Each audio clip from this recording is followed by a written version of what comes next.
Hello, book lovers. Welcome back to the channel. Thank you for tuning in to another video. So, what happens when the world's biggest movie star meets a war survivor with nothing left to lose? That's the premise of Marilyn and Me by E. G. Min, a novel that blends history, celebrity, and the lasting scars of war. Based on true events, this book follows a Korean translator who becomes Marilyn Monroe's guide during her 1954 visit to Korea. But beneath the glamour, this is a story about survival, trauma, and the painful cost of war. So let's get started. Today's book was, like I said, it's called Marilyn and Me. It was translated by Kim Chi-young. And the writer, E. Ji-min, is a celebrated screenwriter here in Korea, has also written several novels, but this was her first to be translated into English. And I think it might still be her only book to be translated into English so far. And the translator, Kim Chi-young, is a very highly acclaimed literary translator. She won the Man Asian Literary Prize for translating Please Look After Mom by Shin Kyung-suk. And she's also translated other very popular and high-profile books such as The Good Son and The Hen Who Dreamed She Could Fly. And Marilyn and Me was published in Korean in 2019. And the English translation also was published that year. And there's an interesting note about the title, actually. So in England, in the UK market, the English title is Marilyn and Me. But in the American market, the title is The Starlet and the Spy. And anyway, so this is historical fiction. It's based on true events, tells the story of two women. So we have Alice, whose Korean name is Kim A-sun. She is a Korean war survivor and translator for the American forces stationed in Seoul after the Korean War. And of course, Marilyn Monroe, who is visiting Korea on a 4-day tour to boost the morale of the American soldiers stationed here in South Korea. And so this was a very famous event. Marilyn Monroe did visit Korea in 1954. And so why did E choose this event as a basis for her story? So it's a very interesting source of inspiration for this novel. Elsewhere on the channel, I've reviewed Cho Chong-nae's World War II novel, How in Heaven's Name, and I explained how that novel was inspired by a photograph. And so today's book, Marilyn and Me, was also inspired by a photograph or two photographs. So E explains in her author's note that she saw a photograph of a Korean female woman interpreter, female woman interpreter, standing between a UN soldier and a North Korean prisoner of war during the Korean War. And she also saw a photograph of Marilyn Monroe performing for the American military not long after the Korean War had ended. And E says she had the same question when she saw these two pictures, both against the backdrop of the Korean War, but so very different from each other. And her question was, where did all the beautiful and hopeful young women go? She says she was captivated by the two photographs and wanted to tell their stories as a way of understanding how did a woman who had a tragic life protect herself in an era of tragedy. And so Marilyn and Me shows how one young Korean woman survived through the Korean War and as well as in the aftermath. So what is happening in Alice's life at the beginning of the novel? So Alice, and she's chosen this Western name as part of her job as a translator for the American forces. And Alice is an entirely fictional creation. She was inspired by this real life translator, but it's a different, a fictional version of a Korean interpreter at the time.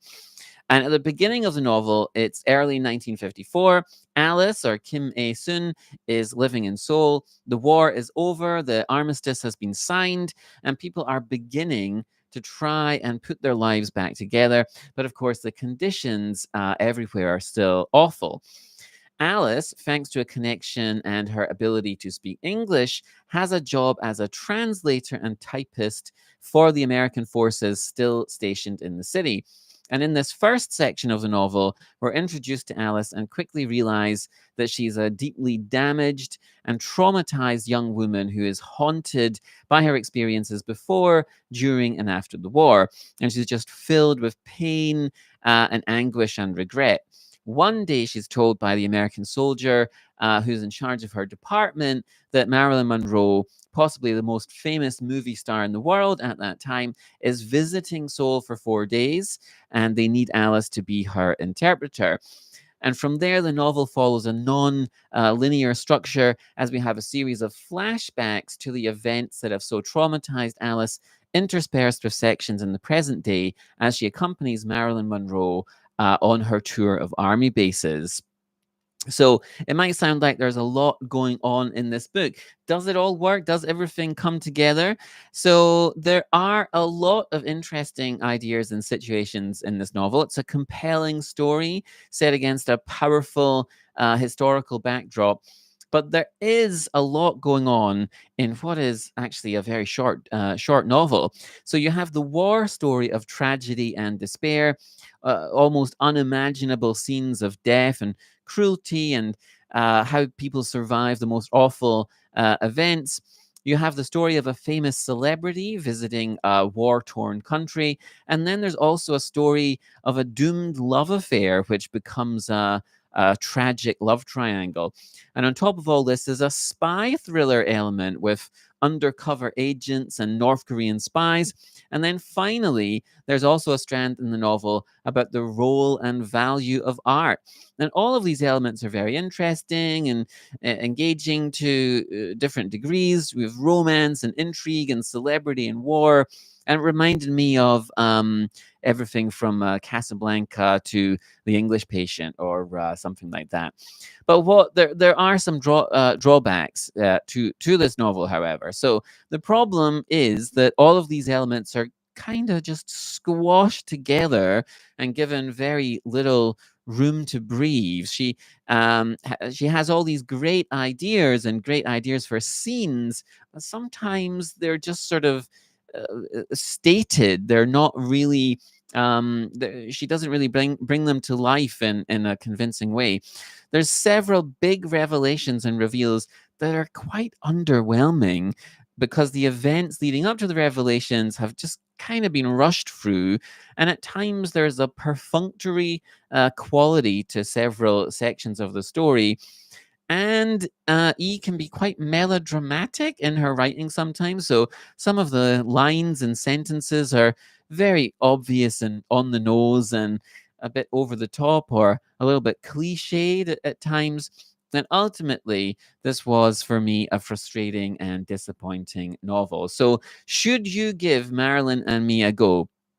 If you're interested in historical fiction about the Korean War, it's a yes. If you are fascinated by what if stories involving real historical figures, you might find this interesting. And if you just like novels that explore war, trauma, and survival from a personal perspective, this might be a good choice. But if you require more tightly structured, well-paced storytelling, or deeper exploration of the theme rather than lots of different things crammed together, then this might not be such a good choice for you.